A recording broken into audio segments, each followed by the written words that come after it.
Барлықтарыңа сәлем. Сіздер Фокус әлемін қай жерде болмасын көрген боларсыздар. Иә, Фокус әлемі адамның көзін алдау, миға сендіру сияқты әрекеттермен жасалынады. Қазақ тойларында да белең алған бұл үрдіс күннен күнге қарқындап дамып бара жатыр. Кейбір жандар олардың өнеріне тәнті болып, ақшаларын аямай беріп жатады. Бірақ та фокус жасаушылар өздері жасаған фокустарын сырын ешкімге ашқысы келмейді. Өйткені олар сол фокустары арқылы ақша табады емес пе? Бірақ та қазір 21-ші ғасыр ғой. Олардың жасаған фокустарының құпиялары ашылып қалып жатады. Тіпті камераға түсіп қалған кездерде кездеседі. Сонымен бүгінгі видеомыз фокус жасаушылар жайлы болмақ. Жақсылап әйтеуір бір диван болмаса кез келген орындыққа жайғасып алып, аяғына дейін көруге тырыс көріңіздер. Олай болса, кеттік достар.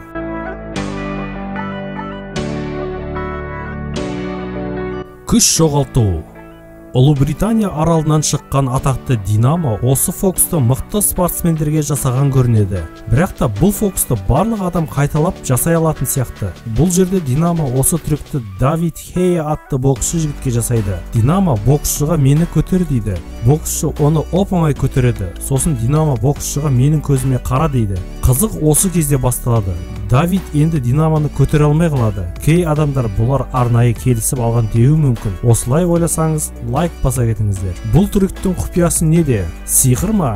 Әлде гипноз ба? Әрине жоқ. Бұл жерде Динамо Давидтің білегінен көтерген кезде қатты қыса бастайды. Ол жерде білесіздер, сіңір бар екен, және де жүйке жүйесіне әсер бере алатындығы. Бұны кез келген ірі денелі адамға жасап көрсеңіздер болады.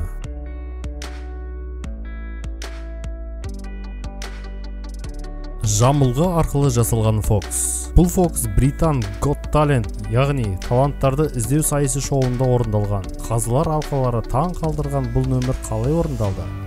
Фокусшы Магус Утопи сахнаға өзін таныстырған соң, қойылған төсекке жата кетеді. Ол ұйқыға кеткен кезде көзден ғайып болып, сол төсектен бір әйел шыға келді.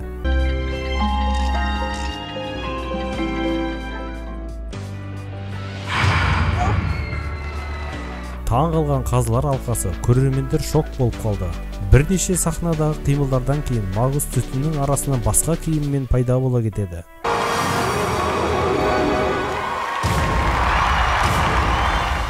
Одан кейін фокусшы жігітті темір торға салып, оның артынан дөңкемен орап, шамалы ауаға көтерді.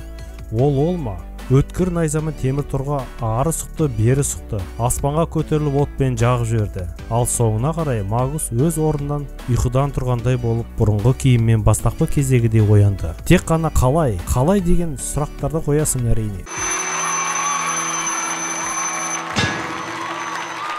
Негізінен залдағы көрермендер қазылар алқалары ештеңені байқамаған сияқты. Ал камера бәрін байқайды ғой. Алматыдағы сергек сияқты. Егер видеоны басынан бастап көрсеңіздер, және де бірнеше мәрте қайталап көрсеңіздер, ғалымдар сияқты Эврика десеңіз болады. Айта кететін жайт, Магус мультфильмдегі Мегамозг.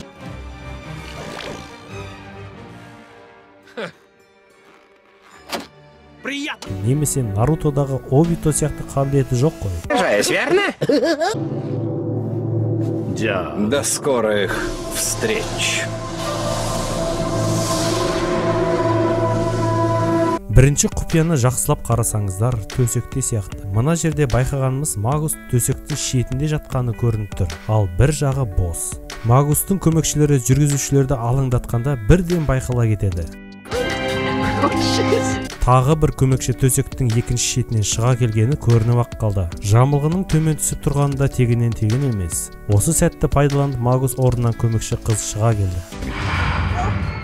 Ал енді төсекті айналдырғанда кішігірім сахнадағы үңгіршікке Магус сол мезетте ауысып кетеді. Көрерменде алдында дәл уақытында шыққаны осыдан.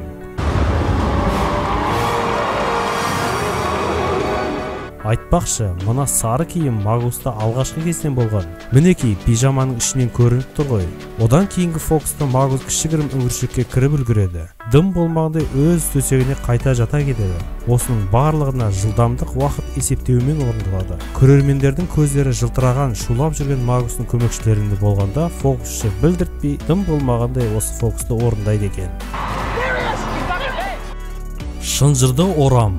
Бұл фокусты Америка елінің фокусшысы Крис Энджел жасаған. Ол ел арасында жүріп қарапайым заттармен фокус жасай біледі. Мына бір жерде ол ілініп тұрған шынжырды алып, мойнына бірнеше мәрте орап, шынжырдың екі шетін жанындағы адамдарға тарт дегендей болады. Егер шынында солай жасаса, адам қылғынып қалады емес пе?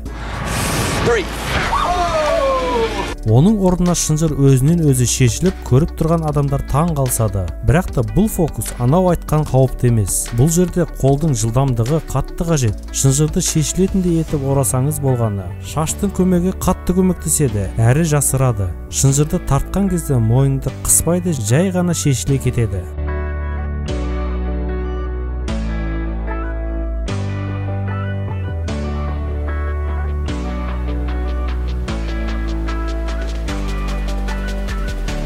Айналатын бас.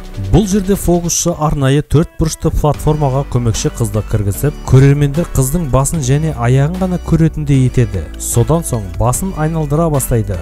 Бұл фокусты үйде, көшеде қайталамаған жөн. Себебі кәсіби шеберліктің арқасында жасалынады екен. Фокусшы тағы да қыздың басын айналдыра кетеді. Қорапшаны ашқанда жіпше шырмалаған түрін байқаймыз. Елдің бәрі таң қалып жатқанда фокусшы қыздың басын кері айналдырып бұрынғы қалпына келтіреді. Соңында қыз қорапшадан шығып, фокусшы екеуі көрермендердің ықыласына бөленеді.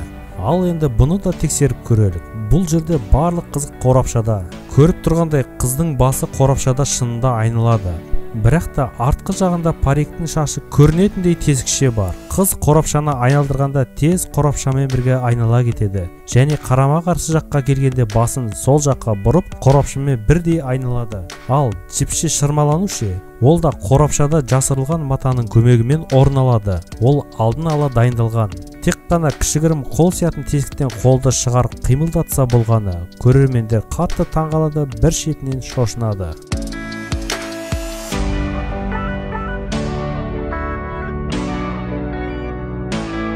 Қызықты құлау. Мына жігіттің жасағанына қараңызда. Ол орнында тұрған бойда матрица сияқты артқа құлай кетеді. Көп адамда сұрақ туындайды. Бұл оны қалай жасады деп. Физикалық заңдылықта бұлай жасау адамның қолынан келмейтіндігі рас. Оның үстіне оп-оңай жасауы жерге құламау тегінен емес қой. Бұл фокустың құпиясы өте оңай.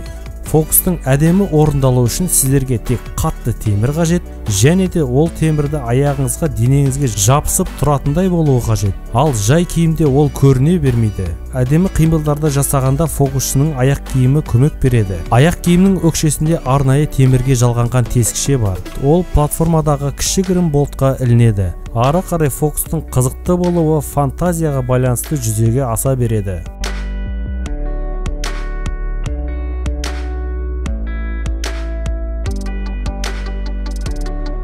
Ауада ұшу. Әрбір адам әйтеуір өз өмірінде ауада қалқып ұшуды армандаған болар.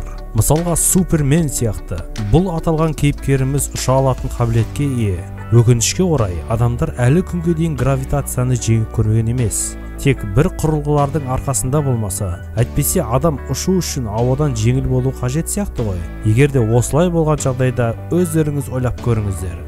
Қазір тек фокусшылар ғана болмаса, аталған ауада ұшуды ешкім көрсеткен емес. Теледидар, әлеуметтік желіден көрген боларсыздар. Фокусшылардың өздері ұшпаса да көмекшілерін ұшырып жіберетіндігі жайлы видеолар көп. Ауада қалқу фокусы ескі фокустардың бірі. Сонау 20 ғасырдың кезінен басталып көрсетіліп келе жатыр. Тіпті классика деп атауға болады екен. Сонымен бұл фокус қалай өрбиді? Фокусшы көмекшісін гипноз арқылы ұйықтатып, арнайы платформаға жатқызады. Сол арада вентиляторды қосып, қолдарымен ән салғандай сиқырлы қимылдар жасайды. Сол уақытта көмекші қыз жаймен деп аспанға көтеріле бастайды. Екінші көмекшісі қызды ұстап тұрған платформаны екі жаққа жинайды. Және де қызды өзінен айналдыра бастайды. Өте танымал болған дөңгелек обручты қыздан өткізеді. Ел ойлауы мүмкін, қыз шынында ауада қалқып тұр деп. Тіпті қазіргі қазылар алқалары да, адамдар да оған әлі таңғалуда. Жарайды, ойланып көрелік. Осы фокустың астарында не жатыр деп. Шынына келсек, бұл фокус адам сенерлік жағдай екен.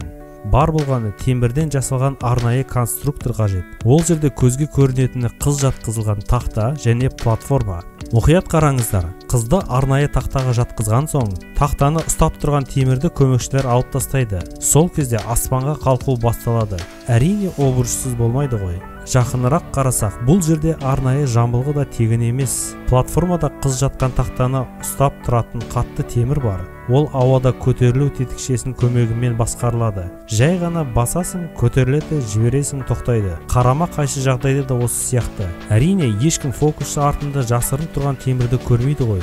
Ал обруч алдын ала арнайы дайындалған траектория арқылы жасалынады. Және бұл көріп отырғаныңыз адамға шын сияқты болып көрінеді. Ал сіздер осындай фокусты ұнатасыздар ма? Комментарийға қалдыра кетейік. Бүгінге осы достар. Видео ұнаса авансты майлы лайктарыңызбен баса кетіңіздер, және де каналға тіркелуді ұмытпаңыздар. Қазақша контентті бірге дамытайық.